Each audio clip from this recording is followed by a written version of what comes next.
Did everyone vote? It's a choose your own seminar, so this determines the second half of our what we're doing here.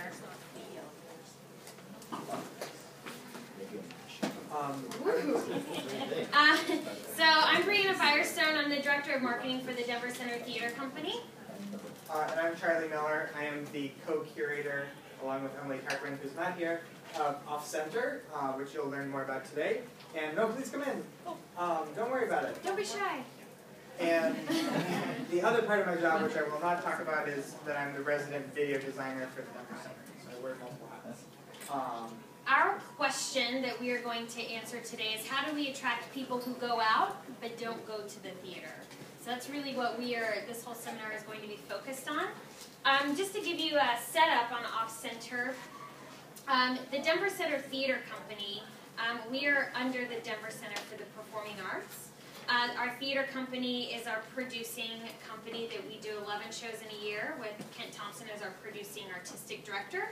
We also have a Broadway division, but an offshoot of our theater company is OffCenter. And what we're going to do today is we're going to talk to you a little bit about how OffCenter came to be and why it came to be, and our recipe for how we produce the shows and actually produce OffCenter as a whole. And then we're going to have a little activity engaging those the actual ingredients of the recipe that all of you will work on quickly for 5 minutes. Then we're going to talk about them, and yeah, That'll be great. Rock and roll. So OffCenter is now in its second full season, and we started with a lot of questions, which is the founding question of this session. There are a lot of cool things happening in Denver, and a lot of people are going to these events but are not coming to the theater, and how can we get them into our building? So there's drag, and there's food trucks, and there's bike pub crawls, and there's live music, and there's the biggest zombie crawl in the country, and all these crazy things. But we have this theater that is a castle. It is a beautiful and enormous complex that is hard to access. You have to park, you have to pay a lot of money. And when you come, these are the perceived barriers for this audience, obviously. You have to turn off your cell phone, and you're surrounded by your grandparents. And all these other events are social, and where you can meet like-minded people, and if you're a more adventurous and primarily younger audience member, and you're surrounded by your grandparents, that may not be the kind of social environment that you see. So we set out to address all of these, and rather than having an after party for a main stage show, which we do with our young professionals group, which was very successful, we wanted to change the paradigm and create new programming that speaks to this audience that is not coming. And we were lucky enough to be accepted to the Innovation Lab for the Performing Arts. How many people are familiar with this? Great, I'm going to breeze through it. It's sponsored by Doris Duke and created by EMC Arts, which is a great organization that does arts facilitation around innovation. It's an 8-month process that helps organizations take a new idea, test it out, and begin to implement it. We entered with the questions that I just mentioned. We did a lot of, and we also had this theater that was not being used. It's a small theater, it has a separate entrance, and we said, we've got this empty theater, we want to engage audiences in new ways and have a lab space where we can experiment with new programming and try things out that can fail, not on the level of our main stage shows, and how can we put that all together into something new. And so after the 8-month process, we arrived at OffCenter. We had a plan for moving forward, and we had developed a recipe for OffCenter, which we'll now share with you. The two things about the recipe that I just want to mention in introducing it. One is it came from our study of these other events that were happening in Denver and other things that are happening nationally, both in the theater and outside of the theater. And it was really important to us that we use different language to describe, welcome, come on in, that we use different language to describe what we're doing, and that's why my job is curator and not artistic director or producing director or whatever. because when you start using different language, you start thinking about it in a new way, and that was really important to us. So with that. So we're going to quickly go through the recipe. There are 5 ingredients to the recipe, and then we're going to give you a quick example of a program or a show that we've done that encompass that. The first one being immersive, and that's pretty self-explanatory. We really want to extend that audience's experience before, during, and after. And one of the biggest things is that we're really looking to break that fourth wall. We want the audience to participate. And the audience really is influencing and interacting. They don't just watch. The most extreme example of that was a prototype we did called the Ultimate Wii Baseball Game. We turned the theater into a stadium, and as people entered, they were assigned a team and given a t-shirt for that team that they could decorate. We had the 9 innings of Wii Baseball that everyone played. We had a Jumbotron complete with a kiss cam. Play-by-play commentators, batter-up songs played every time someone came up to bat. And it was like you were watching a baseball game, except that the audience was playing it. What was interesting about it is that it was designed to have many different levels of engagement. You could just watch the game, and that was entertaining, or you could get up and bat and pitch, and get up and dance when we had these dance breaks and that sort of thing. So, and what we learned was that you can't force people to participate, and so you need to have ways for them just to watch and ways for them to get into it if they want, but that people were really excited once they were given the excuse, and in this case it was the teams. Once you have the team jersey on, you're high-fiving people you don't know, and you're somehow, it's like if you've seen Sleep No More, the masks, it changes everything once you put on a mask. It changes the experience, and it gives you permission to act in a different way in the theater. The next ingredient is convergent. And part of that is really, as we're trying to create something new and think about new forms of art, we really want to engage all different types of art, or what is perceived as art. So that is really going across the genres. And we really, within this, want to start using new forms of technology, and not use it just to use it, but use technology in a way that actually progresses the story and is essential for the audience interaction.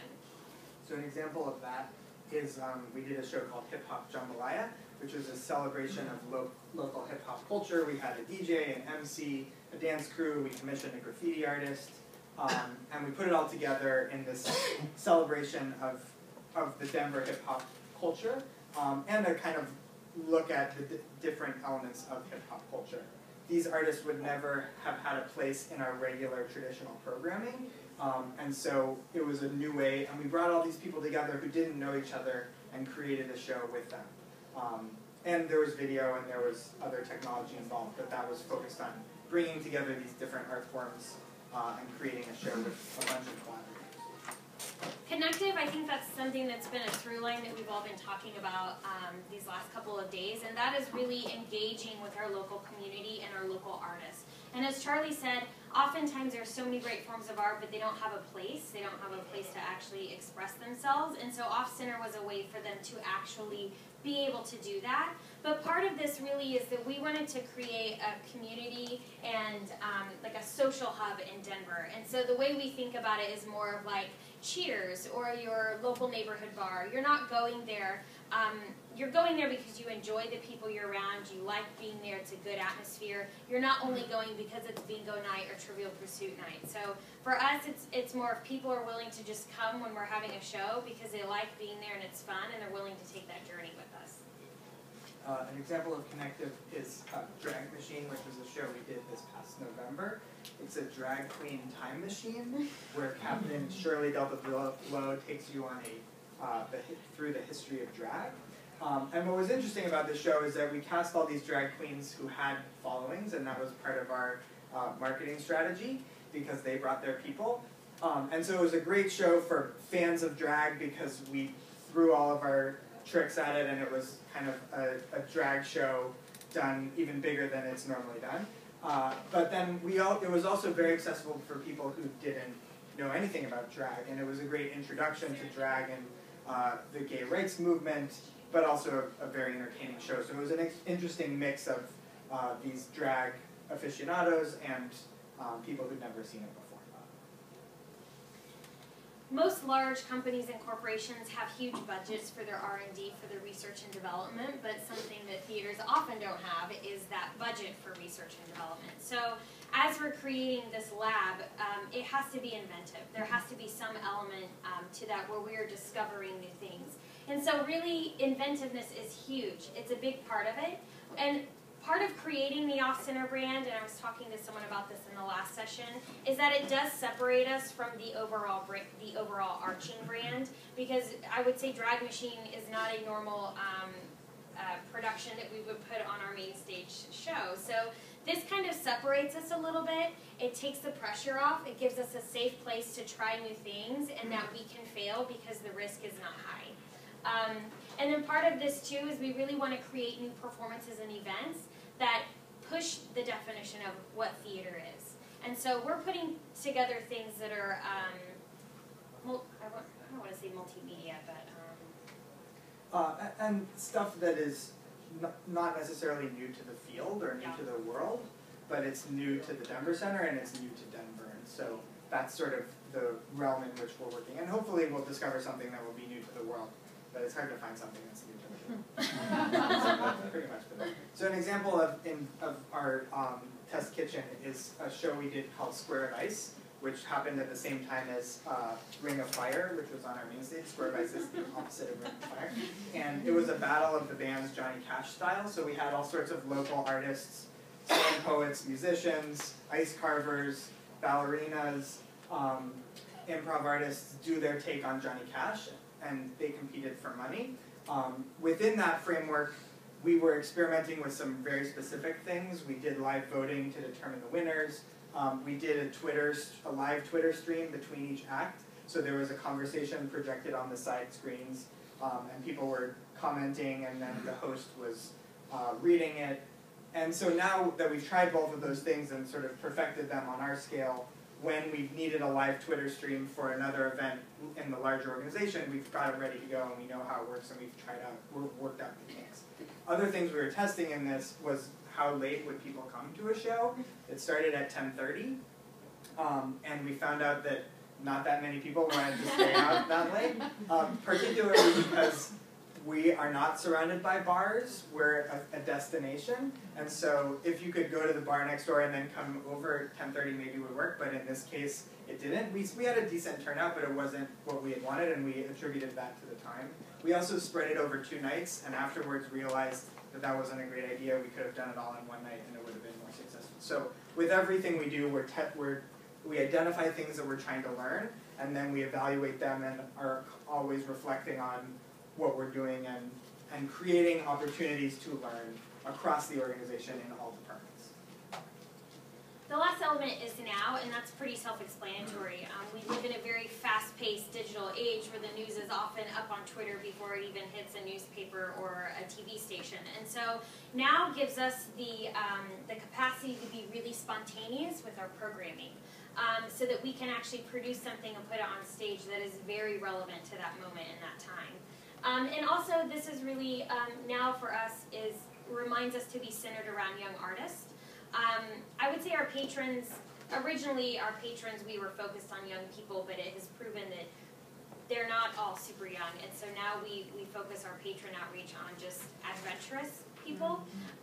But artists, young artists, we have the ability to give a new lighting designer, someone who's just starting to direct, like an opportunity to have that experience, because we are in kind of an experimental phase, and so the risk isn't high, and so they have that platform to perfect their art. And I think the artistic director really sees this as a place where we can grow people within our organization, and the people who are assistants. We're a very large organization, so the people who are assistants and may not be able to be involved at a higher level can have a space where they can do things and feel like they really have ownership in something. An example of now is a show we did last year called the LMJ&J Project. This kid, Lawrence Dye, who is now a junior at Northwestern, decided that he would watch the movie Julie and Julia every day for a year and blog about it. And so, that was on his own. We had prompted him. So we found out about him and flew him to Denver for his final viewing. And we created a fan club for him that met him at the airport with a red carpet and a limo. We took him on a press junket. And then that night we had a live screening of Julie and Julia, complete with a drag queen, Julia Child, and live tweeting. And audience members came out and acted scenes that he had written that were corruptions of the movie. And it was a very bizarre and very wonderful event that was totally in that moment. We could never do it again. It was very much in conversation with internet culture in that moment. And we created it, I mean, we had planned it a long time in advance, but we didn't know what it was going to be until the week before when we put it all together. So unlike theater, which is a playwright comes up with an idea, and they write a draft, and then we workshop it, and then we plan to produce it, and then 5 years from the idea we have it, we're trying to be more, to be able to work faster so that we can do stuff that is very now. And that was a one-time for that. Yep. And are all the things that you mentioned, they happen one time, or No. Some of them had longer runs? Some of them have longer runs. Drag Machine ran for 3 weeks and then was extended beyond that. But last season, in our 4 different productions, we have a monthly show as well. We had 19 performances of the 4 different things over the course of the season. So it's not a lot at this point. It's still pretty small. So we're, OffCenter is in its 2nd season, and after the first season, really our goal was to attract people who had never come to the center before, and that was our main focus. And it was proved to be quite successful because out of the people who purchased tickets to OffCenter, 66% of them were new to the actual center. They had not purchased a ticket to our theater company before. So for us, that is a huge success. And going into it for that, the goal was to get them there. Our goal was not to transition over to a main stage show. It was just literally to get them there and have an experience. And then for this season, we had an 81% capacity within the audience, which was fantastic for our new programming. We were able to work on 10 local partnerships throughout the Denver community, which really helped us be connective and reach out in different ways into different audiences. And one of the big things is that we were able to work with over 160 local artists throughout the whole season of the first year of programming, which is huge for us because all of those artists were from different mediums, and we were able to reach their followers and their fans. And looking around, we really reached the right audience. It's the kind of people who are going to the food truck events, and it looks very different from our subscriber base. We also compared OffCenter's Facebook fans to the Denver Center's Facebook fans and learned that our audience is younger, they live closer to us, more of them are in Denver proper, that they are more engaged, they're commenting more and participating in the conversation online more, and they have more friends on average than the Denver Center fans do. So that helped us paint a picture of who's coming and who's involved. And even though it's small and growing, we do have a dedicated and growing core audience that is exactly who we wanted to target. So what we're going to do now, that's kind of a quick snapshot of the recipe, but what we're going to do, which is why each of the rows is numbered, is we are going to have a quick activity where you're going to be assigned one of the ingredients, and then you're actually going to put that into play with some ideas that you could come up quickly in 5 minutes. So when you came in and voted, you were actually voting on what is our case study. So what show are we going to come up with these ideas for? And it's the same as last time. Oh, everyone loves this cold falling, I'll tell you. All right. So Charlie is going to, all of these are actually shows for this season of OffCenter. And Charlie's going to explain to you what cold following is. This is your show that you will be drumming up ideas for. So we're in our 2nd season of Cold Following. It was developed to be a monthly program because with not a lot of money and not a lot of opportunities to produce stuff, we thought having a monthly show would be important to get people coming back, and we designed Cold Following to develop a cult following. The tagline is "Theater, it's the new movies," and the idea is that you're coming to see a live movie in real 3D. So when you walk into the theater, you're greeted by ushers. Well, actually, a lot of the time I'm out there with flashlights pretending to be the searchlights. And then you come in and you're given 3D glasses with the lenses cut out because it's 3D. And you get free popcorn and free beer. There are hats in the bathrooms that people can wear, and we try to make it feel like you're going to see a cult film. Each month, the show is different, but it's set in the same location. This year is a police department. Last year was at a diner, and there's a recurring cast of 6 actors. The audience chooses movie moments that they want to see incorporated into the show each night. That's mostly done the month before, but then there's one prop that's voted on live each night. And our directors and / writers create an outline that connects those movie moments, and the actors improvise their way through it. And they have all sorts of ways to inject a lot of improv into it. And so every month is different, and it's totally based on what the audience gives us. We have our way of doing it now, but I think what we're interested in with this brainstorm is thinking about this idea of a monthly show that is this hybrid between short-form improv and scripted work, and how does the recipe apply to that, and what ideas do you guys have around how to take that idea and improve upon it or add to it. So, is there anything else I'm missing in describing Cult Film? Nope. So if you can get in your groups, group 1 is immersive, 2 is convergent, 3. Let's get one of the 3s to come into 2, and one of the 3s to come into 1, just so we've got more evenly sized groups. So we're going to give you a couple of 5 minutes to brainstorm some ideas with your You group, guys are inventive. and then we'll have you present back to everyone at the end. Is that clear? Any questions? Ready, set, go. Can we get one more of you guys to come over here? Yeah, you guys can help choose. I'm not really, I'm TCD and I'm not going to. No.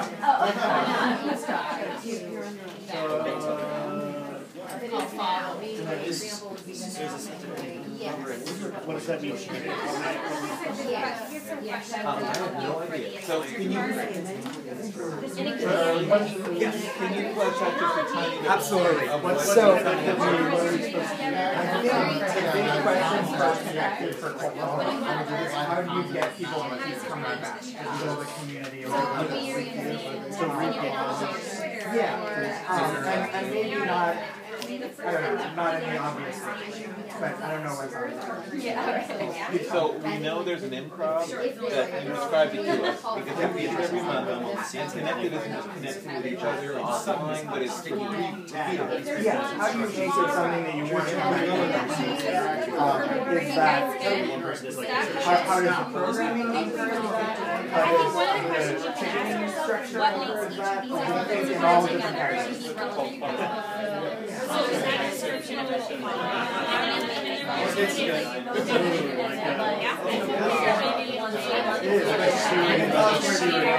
I think the big question for you guys is Cult Calling is this hybrid between improv and scripted work.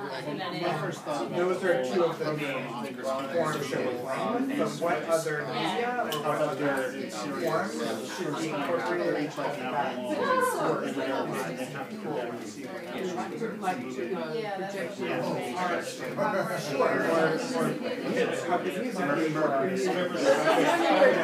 how can we bring, we are trying to bring these 2 different forms together, and how can we do that better, or how can other elements come?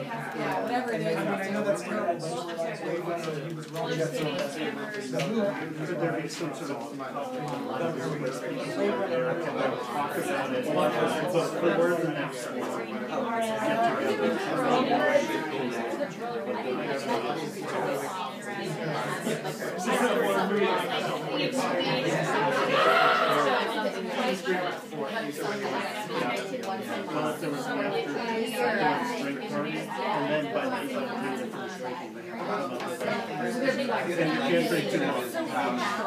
It would be kind of cool if you planned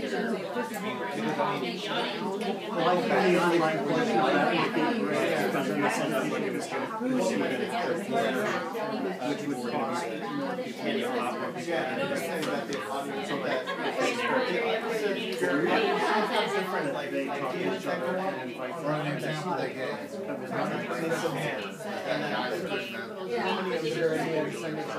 Each show has 5 movie moments.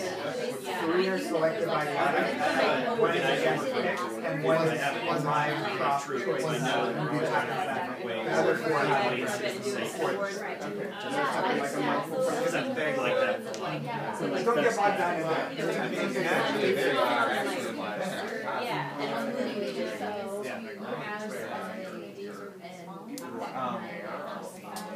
drinks, so Yeah, I like the drinks afterwards. Deadline for Alright, we'll wrap it up in a couple more minutes.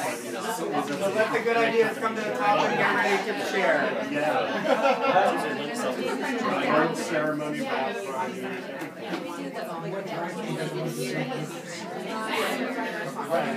Right.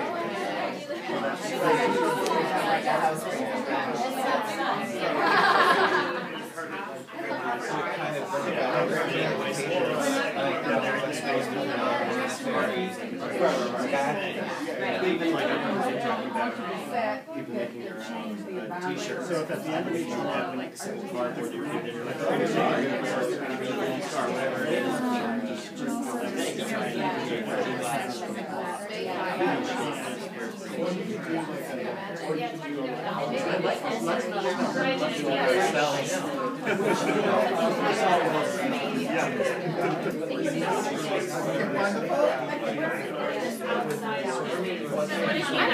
Alright, if you guys can wrap it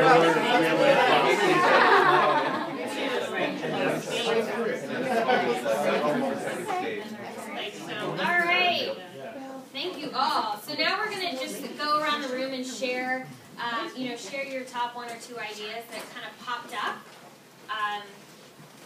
We will start with immersive. For one. No one wants to talk. Yes. So a couple of just quick ideas. One was to kind of leave off your every show with some kind of cliffhanger for the next show. I'm not sure how that works.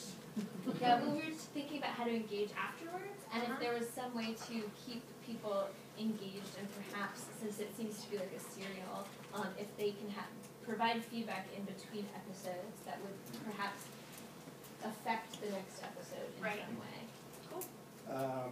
Audience says more that engage afterwards and during. Audience says like film critics, so. Do like a Siskel and Ebert thing on stage Oh, nice. at the end of the That's all good. members volunteer who want to be Siskel or Right, which could translate to Yeah, good. which could totally translate to after like actually writing a review of the criticize the show or whatever. Not criticize, Or or compliment it. Red carpet arrivals. So like you with the flashlight is great. If you just wanted to add somebody with like an iPhone and a pen and a shitty microphone, just to kind of get people who are coming in the door. I don't know, that might scare people off. I don't know, it's a pretty aggressive crowd. I think one of the things we've struggled with, and these are all great, is that we've had to tone down the number of things we do when people enter because we started with a lot, like we did some red carpet stuff, and then it was like, you come in, you get 3D glasses, you get interviewed on the red carpet, you get free popcorn and free beer, and then you have to submit a movie moment, and then you have to sit down and vote on something, and it was like too much. So I think it's a fine line, and these are all great, and I think what this is making me think about is that we should be cycling things out and keeping it fresh, but how, not to overwhelm, but to warm people up appropriately. It's a very delicate balance. Yeah. But these are all great. Yeah, those are great. Anything else immersive? Just audiences members as stock, easy characters. Like somebody who, like in a horror movie, but just like having a woman who can just like scream like crazy, and cue the scream. Good. Convergent, group 2. Well, we thought about online trailers. We didn't know the different options that are offered, but a way to visually see some of that, and connecting with the filmmaking community to either also be participants or leading that makes a lot of sense. And the Foley idea. Like having a live Foley artist on stage to create the sound effects for your movies. yeah. And there's a lot of House band. or a house band to to do your soundtrack for each movie. That's cool. That's a great. 3, connective. We also had the idea of voting between episodes, but also the idea of having kind of one plot thread always be a cliffhanger, so that you had to come back to the next one to kind of get the last 5 minutes of whatever that subplot was. Also, and we thought those votes could happen in person, kind of over drinks, or like online in between. And then having kind of 3 special events throughout, one that's a premiere, one that's a wrap party, and one that's an Oscars, and have kind of the Oscars have nominations from people that have come, that not only are the actors and the house band, which I love, eligible for awards, but also audience members are eligible for awards of like how often they've attended or how much they participated, things like that. And then begins our OffCenter loyalty program. You win a cake. Number 4, inventive. We had a bunch of ideas. Yeah. We talked about the idea of there being a pick your gum off the seat moment, that you would have like a little sticky like that like, I always called it elephant snot, but like a piece of paper that when you pick up that thing that some of them would have like something you were supposed to do during the thing, like when you hear the word Batman, you should shriek, or whatever it is. Or work at, you guys have a local derby team, right? Roller derby team. So cult movies around roller derby, working with the roller derby team, maybe you could show them skates or something around the space where it's interactive, and since the local partnerships are important, and there are 1980s cult movies. Also, we thought maybe since you guys have the live Twitter streaming capability to use that, integrate that into the improv part, which may also be able to widen who gets to experience. It's like audiences are telling where the improv should go. Exactly, and then people who aren't even there can sort of experience it at home and sort of build a following beyond even just the people who are there, and that's an actual documentation of sort of, Cool. And last one is a drive-in. A drive-in that pulls it all together right outside the space. Oh yes, we won't be in the middle of the street, but that's okay. We didn't know your setup, so we went big. A little. And one of the things about cult following that excites us and connects to this idea of being a lab space is that we do it every month, and we can change it every month, and we can test out things very quickly, be it a new audience engagement strategy, be it a new marketing technique or a new partnership. And so it's this constant feedback loop, and all of our shows are designed to be experiments, and we identify what we're testing, but cult following is especially useful because we're doing it over and over, and the rules can always be changing, and so we're always thinking about what can we be testing and what can we be learning this month. And have you found that what is the retention of people, of the same people coming each month, or is Yes, last season, I don't have stats for this season. Last season, I better get this to be 100% accurate. Where is it? 30% came to more than one show, and 17% went from cult following to one of our other OffCenter shows. So I think we still can improve there, but definitely people are coming back, and it is building a cult following. Now. Number 5. We also talked about having like an Oscar night with potentially, if it was after the Oscars, because apparently they are on Sunday, and I did not know that. So having like worst fashion from the Oscars and like a Joan Rivers drag panel of sorts. And then we also had another funny and relatively cruel idea. So somehow tying in Blade Runner for 2 reasons. A, it's a movie, and B, so trying to come up with, well, basically tying in current events somehow throughout the evening to I guess, draw them into relating it to the outside. Yeah. Awesome. Or you could do previews of movies that we all know are coming, like you could do previews of the Star Wars movies. Oh, right, yeah, that's a good idea. Or what will be done with the next Hobbit movies. Everybody probably is excited and dreading what. Great. So that's awesome, and hopefully that is helpful to us, but it's also hopefully helpful to you just to think about how these things are more than just a slide and can actually apply to a concept for a show. This recipe works great for us, and it is really our mission. And it was useful because when we were thinking about what we wanted to create or what we could create, we wanted something that gave us a structure, but that didn't limit us to a certain kind of thing. And the recipe is exactly that. We have our next show that opens on Friday is a collaboration between a photographer, a bunch of different musicians, and a modern dance company. And so that is not at all in the same vein as cult following, obviously, but it still will embody the recipe. And I think the big epiphany that we had when we created this is that it's not just a recipe to guide what we do on stage, it's a recipe to guide how we create everything that we do. So we're always thinking about how do we apply the recipe to the way we work together and the way we create theater. We'll do questions at this point. Yeah, no, Charlie pretty much wrapped it up. So this, like Charlie said, this works for us. What we encourage everyone to do is think about, are there ingredients you can put into a recipe that help drive your decisions as you're doing programming or marketing or doing your outreach into the community? And we realize that not everyone has, can get accepted into a grant program and workshop an entire new theater or have a vacant theater that, we were lucky enough to have. But it can start with one night in a theater or working with a local bookstore or finding a space somewhere else where you're kind of starting to engage that audience and not necessarily having to be on site in a larger scale. We were just fortunate enough to be able to do it that way.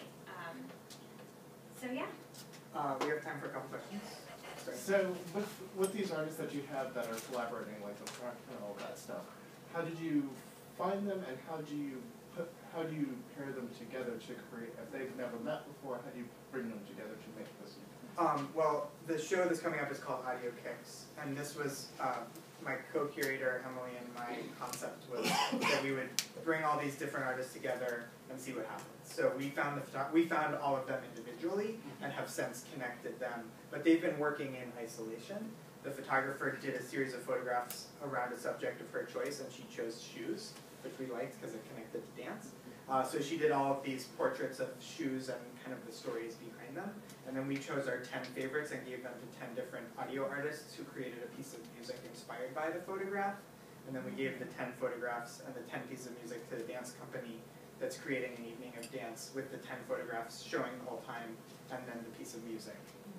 And I don't even know how it's going to turn out yet because we haven't seen it. So that is one that has been very isolated. With Hip Hop Jambalaya, we had someone who is connected with the hip hop community because we are not, identified different players that they wanted to have around the table, and then we brought them together and said, we want to create a hip hop show, what can that be? So that was much more in the room together. So we're experimenting with all different ways of bringing people together. And then like Square of Ice, the Johnny Cash competition was just a random call for entries, come do your Johnny Cash thing and try to win $500. So we're trying all sorts of ways, and I think it is our goal to keep trying different ways of collaborating with different types of artists. Some will be very forced, and some will be a little more organic. And that's a learning process in itself.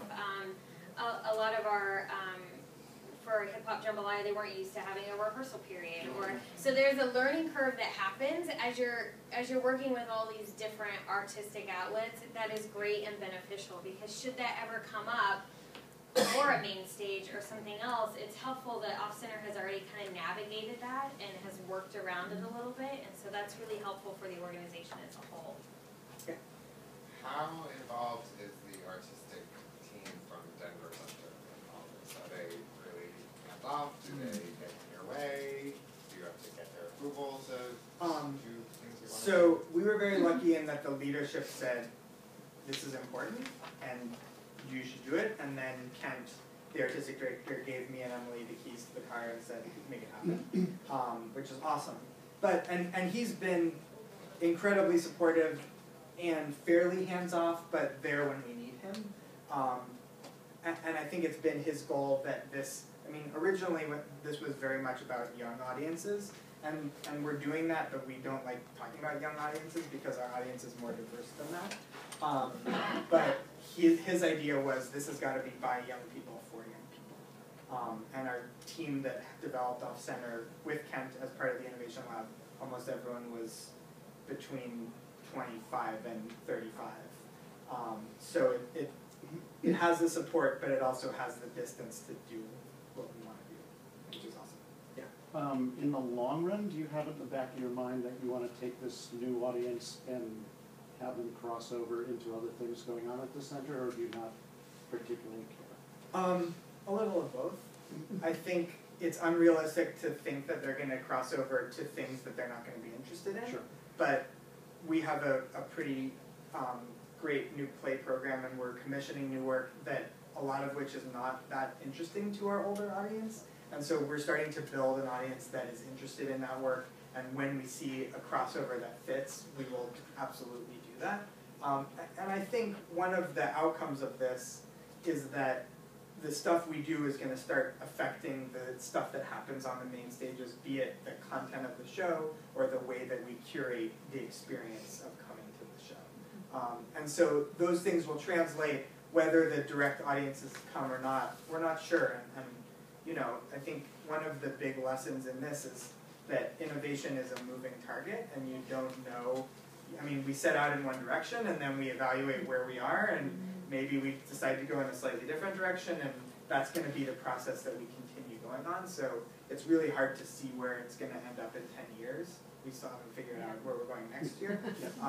But yes, I think we're thinking about all this. Yeah, but for us, it's really like, can we get the audience here, and can we get a new audience here? Like, let's not set our sights so high that in one of the sessions that we talked about, that it was, you know, you get 3 people come, but was that a success because you wanted 3,000 to come? So, and that was communicated very clearly through up the channels into the artistic team. This is the goal, and this is what we're striving for. And so we got buy-in. Our 80-some-year-old chairman comes to co-following. He puts the glasses on. He enjoys it. So we are fortunate that we have that buy-in. And we had a great question last session that was, you know, how do I get that buy-in? And I think with every idea that you come up with, it could be uncharted water. You have to present it in a way that it is irresistible. You have to do your research. You have to show them why it matters to your organization and why it is an impact, and how it's going to work. I think oftentimes we come up with ideas and we're like, let's do this, but we haven't actually shown someone else who's maybe sitting in a leadership or a board level that doesn't think that way creatively. They're there from more of a business standpoint, and we have to present things to them and show why it's a benefit. How, just business-wise, how does this work? So you guys have, like, a couple questions are, like, how large is your admin staff for OffCenter? So The 3, you and the it's like 5 of us is the kind of core group, yeah. All of whom have other responsibilities in the organization. We are looking at hiring a full-time coordinator to just focus on OffCenter, but part of this lab idea, as part of the lab idea, it's important that people are connected elsewhere and not exclusively focused on OffCenter, because then the learning can't disseminate widely. And so we have this core team. We have other people from the different departments who work on different parts of OffCenter with us. We have a $100,000 budget for just this programming, which compared to the $13 million DCTC budget or the $54 million DCPA budget is like a drop in the bucket. Right. And that's what funds our programming. And we're operating at that level for the next 3 years as part of our strategic plan, and then we're continuing to evaluate where it goes from there. And you're paying all the artists who are Correct. performing? And we are not making a profit, and that is not a goal, because we really see this as investing in research and development. Is it substantially like losing money? And by losing, no. that's a relative term. I mean, we brought in like $30,000 in ticket revenue, but it's important to us that tickets are cheap. Yeah. And we have, They're $10. That's yeah, 10 to 18 depending on the thing. So we're intentionally operating at a loss. And I think one question in terms of a long-term plan is, how do we make it more economically feasible. It's already brought in some new sponsorships, and I think we can work that more. We have a catering contract, and they run our bar. If we could run our own bar, we could probably pay for ourselves in liquor, but that's not an option right now. So that's all stuff that we're trying to figure out. We by no means have all the answers at this point. Yeah. I'm sorry. You mentioned that you weren't necessarily trying to convert them to the main stages, right? But have you converted? Are there some, especially since you're not necessarily aiming for young people as more just adventurous, diverse? Are there some that said, "Yeah, this theater thing, maybe I'll," or you know? Want to try that out? We had some crossover. We, as soon as our season gets as soon as the main stage season for next season gets finalized, which hopefully is yesterday, I think there's going to be a show, a new play that we're doing that will have a direct connection to something that we've done.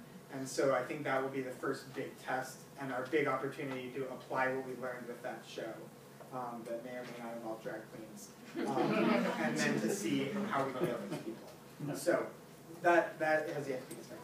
Yeah. It kind of seems to me, it's more of a comment than a question, that the sort of end game of crossing over from OffCenter to the main stage is actually less about like discovering theater and more about proving that there's an audience for adventurous work on the main stage, so that then the programming choices on the main stage can change because we know that we have people that will come see it.